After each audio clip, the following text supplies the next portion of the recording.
Hey everybody, it's a beautiful Monday morning, and I decided today I wanted to talk about a beautiful topic. You know, in about 2 months, I'm gonna be a great grandmother. Now, I already have 10 grandchildren and 7 blessed grandchildren, so 17 of them. This is going to be number 18. But I have 10 from my very own legacy that was made by me and my children, and the other ones are my bonus children's children. But my son that earned his wings a long time ago, his son decided that he wanted to have a baby. You know, you never know the impact that a loved one has on you, because my grandson, although he was only 3 months old when his father passed away, he has always had this connection to be as close to his dad as he can be. I really didn't understand it at first. I just thought that it was from stories that people had told him about his dad or what have you. But as he started to get older, I start to realize, no, he wants to emulate who he feel his father was. And he has. He's really his father's child. He's really his father's child. My son had him at a young age, and now he has blessed us with another son. And he's young as well. He's not as young as his dad and his mom were, but he's still a young man. And he's about to embark on parenthood. And he's so happy, so happy. And I'm glad that I'm going to be here to, enjoy this moment in my life, because you don't get to be a great grandmother often, or great grandfather. I didn't get to meet my grandfather at all. And I did have my grandmother in my life for most of my childhood into high school years. But I'm going to be 57 in August. So me being a great grandmother, it's a big deal to me. And I'm already a good grandmother, grandma. So I'm going to be a very good, great grandma. And I can't wait until the baby's arrival. And I'm going to just keep continuing to guide my grandson through parenthood, because this is something that he is really looking forward to. And while we're on the subject of parenthood, I would like to say this. I know a lot of people who are estranged from their parents one way or another. And I know a lot of people who are close to their parents as well, either mother, father, or one of each. My dad has passed on, and he was the love of my life. The love of my life. Like, God did the most terrific job when he chose him to be my father, and when I chose him to be my father as well. And when my mother chose him to be my father, that was like the best thing that she could do. Yes, I am a true daddy's girl, and I wouldn't trade my father for anything in the world. And I wasn't in the state of New Jersey when my father passed away, but had I been, I probably would have had my father hooked up to everything but the kitchen sink to keep him here. So God knew what he was doing. God knew what he was doing when he made sure that I was not living in the state of New Jersey when my father got that ill that he passed away. Let's walk by. My mom is still here. And my mother is a piece of work.com. She is a piece of work, but she is a very loving person. My mom is the type of person that will take in a homeless person. Well, you can't be homeless like the homeless people that I take in. You have to be a friend in need for my mom to allow you to come and stay at her house. But she'll feed you, and she'll clothe you, and she'll guide you in the right direction. My mom she's a retired nurse, so she has a nurturing heart. And my sister and my brother and I, we all have that, but they don't have theirs. They don't have theirs to the capacity in which I do.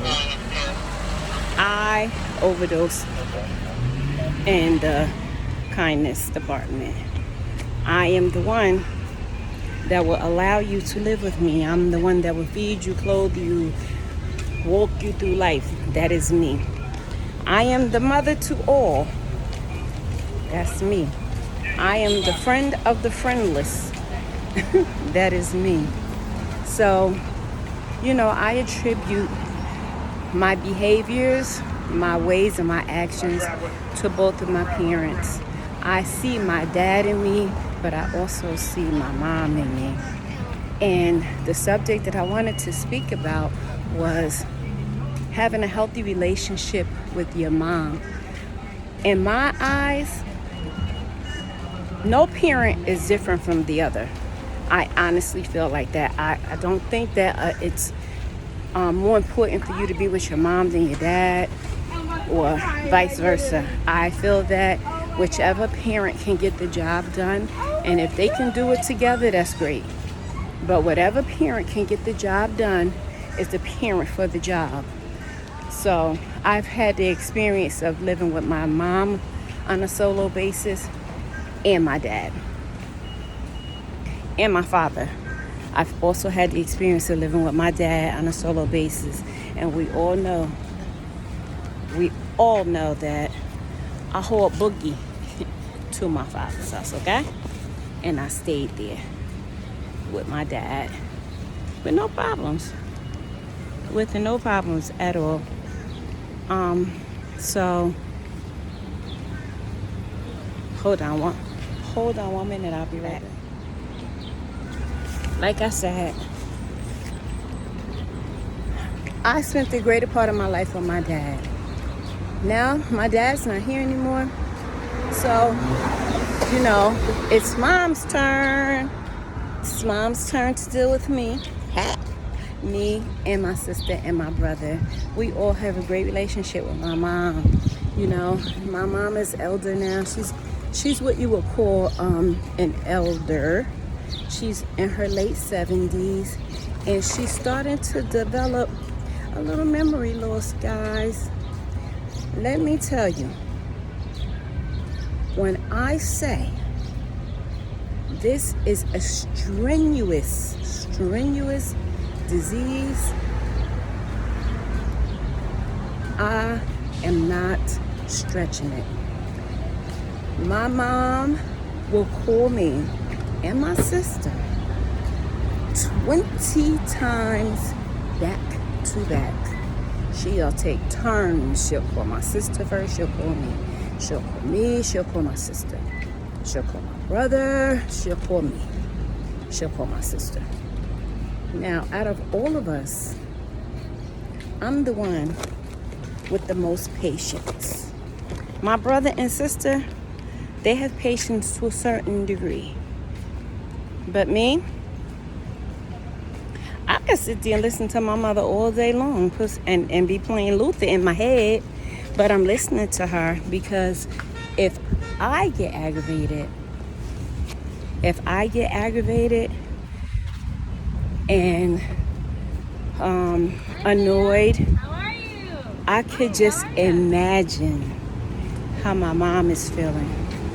It's like that Tyler Perry movie, The Family That Prays, when they went on vacation. That's one of my favorite movies. And by the way, getting off topic a little bit. By the way, when you put things in the air and they come to fruition, each and every Tyler Perry movie that I like, that I love, has come to fruition. So that's just a little tip. Be careful what you put into the ear if you're not ready to receive the blowback. But getting back to my mother, My mother will call me 1,000 times a day. She's calling, she's crying because she can't remember or she's confused. And my mom was such a people person. My mom would make packages, care packages, as I do. And I didn't even know my mom was doing it, but I know that my mom is that type of woman. She would make care packages. She would keep her trunk full of umbrellas. She would keep her trunk full of water, like just anything that she could to be a help to someone else. She always had everything on deck. She kept her trunk full of feminine products for men, like just anything that she could do to help. And she didn't give them, just little rinky-dink stuff. She really went out and she did the work. But it just came natural. Excuse me. It just came so naturally to her. Like, it wasn't something that she was doing because she had to. It was something that she did because it came from the heart. So for her to not be able to do those things again, it's very hurtful.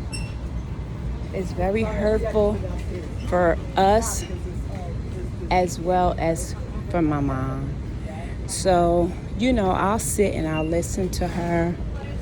And, like I said, she often, cries away some of her sorrows because she doesn't know what else to do. Customer service needed in the grocery department. She doesn't know what else to do.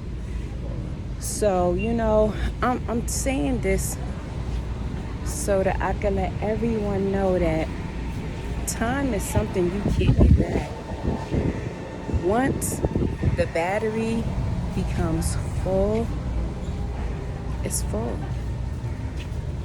Dementia, Alzheimer's, is vicious. It's vicious without even knowing that it is vicious. We all think that you just are born, you grow up, you go through a few hiccups in life and everything will be okay. But with Alzheimer's and dementia, memory loss, it's not going to be okay. It's a disease that progresses. And my grandmother had it as well. So it's a disease that progresses in time.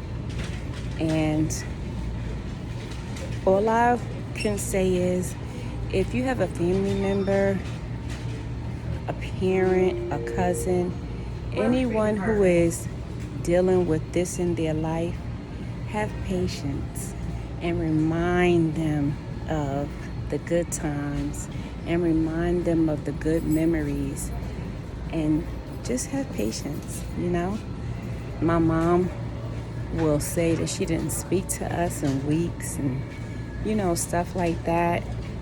And instead of getting upset and defensive, I'll send her a picture.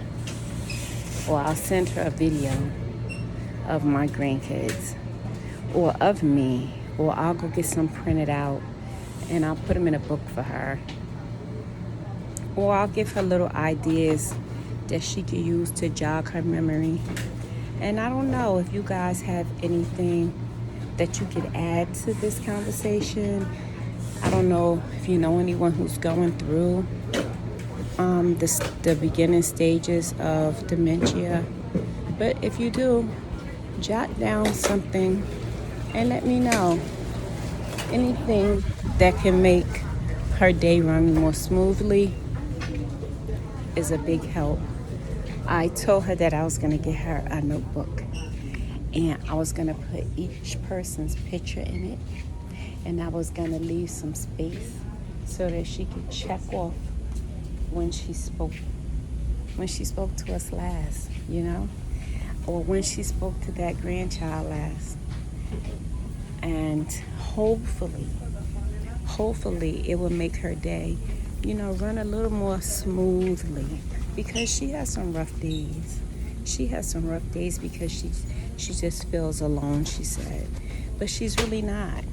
I think that it's just her having to adjust to life differently. And I can't say I know how that feels because I don't. And I can imagine that it's very scary.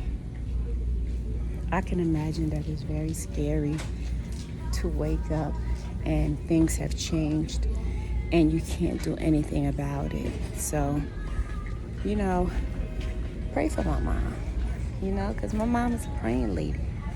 And, at times she just wants to just go to sleep and not wake up, because she would like to be out here still joyful, still remembering the way she used to live life and help others. But, life has definitely changed for her. Life has definitely changed for us. And as a family, we're definitely going to get through it. We're definitely going to get through it. It's just, I'm trying to find ways to help her to get through things a little easier, just with a little more ease, a little more control. Because, like I said, my mom, beautiful lady, beautiful, heartfelt, giving, compassionate, stern, definitely a stern lady, but I wouldn't trade her. I wouldn't trade her for the world. And I just pray that she's here with us long enough to remember, most of the things, because her long-term memory is on point. But it's her short-term memory that, she's starting to lose grasp of. So, I send her my videos when she's crying. I said, Mom, I'm going to send you a video of me. Or, Mom, I'm going to send you a picture. Or, Mom, your great-grandson graduated today. Or, anything that I could do to keep her in a somewhat happy space. I do that. That's my mom, That's my mom. And they say as you get older, you start to see your parent in you. I saw my father in me years ago. But my mom, I see my mom in me a lot. And I just want her to know that, Mommy, stop crying. I appreciate you. And I appreciate everything that you have taught me. And I appreciate you helping me grow into the woman that I am today. I appreciate you being tough on me so that I can fight for myself. I appreciate that, Mommy. Don't cry. Be happy. You lived a long life, and you still have a long life to live. So, live your life. I'm going to help you. Pebbles is going to help you. Tramel is going to help you. We are all going to help you. And we're going to keep on reminding you that you are loved, lady. We're going to keep reminding you that you are loved. And we're going to keep showing you that you are loved. And I want her friends to know that she still exists. She thinks that all her friends are gone. But they haven't gone. They just retired, as she did. And they're living their lives. It's just that her life has changed a little. So, Mommy, don't worry about it, girl. We got you.